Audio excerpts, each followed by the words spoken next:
Meron ka pa nga bang kailangang aralin? Kailangan ba may konting experience ka na or may idea ka na sa posisyon bago ka mag-enroll? Yung question dito ni Sanjoy is Shanjoy is specifically for PPC or pay-per-click. Ito yung media buying natin. But instead of just doing Facebook ads or Instagram ads, PPC talaga yung covered niya is Meta and Google. The good news is, lahat ng classes namin ay beginner-friendly na. But we also revamped everything. So before pa kayo maka-join sa live class, meron na kagad tayo tinatawag na onboarding that will give you an idea about freelancing, how to start working from home, lahat yun. So mag-onboarding muna kayo bago kayo ma-invite doon sa pinaka-live session, tapos saka kayo makaka-join ng 2 weeks na internship, tapos saka kayo makakapag-application book, final activity, mock interview, and your one-on-one with me. So kahit wala kang experience as a virtual assistant, you've never worked in your life, pwede din. Iga-guide naman namin kayo. Now here's a last and final call. Actually, na-reset lang talaga yung PPC class namin. Dapat last weekend yun. Na-reschedule siya kasi may bigla ang meeting si Grace. She's our mentor for PPC.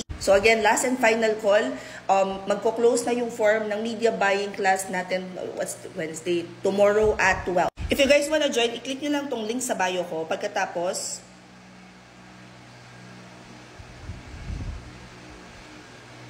it will open our gig hub. Hanapin nyo lang live mentorship, tapos 999 PPC media buying with internship. Nandyan na din lahat ng classes na ino-offer namin, and keep in mind, nandito rin yung free resources natin if hindi pa kayo sure kung para sa inyo freelancing. Kung nasa Instagram ko kayo, ito yung kiklik nyo. Pag hindi gumana ang TikTok at saka ang Instagram, punta na lang kayo sa Facebook page ko. Pagkatapos hanapin nyo itong post na to, sa mismong caption yung pinakang link to enroll. Ganon din naman sa YouTube, nasa description box lang. And yes, everything that I mentioned is only 999 pesos. So weekend na yung class nito, 4 till 8 p.m. Saturday and Sunday siya. Tapos after nun is yung pinakang internship. Sa internship guys ay ano siya, output based. So wala siyang oras na kailangan nyo siyang tapusin. Everything will be discussed sa onboarding. Again, PSE lang. This is closing tomorrow at 12.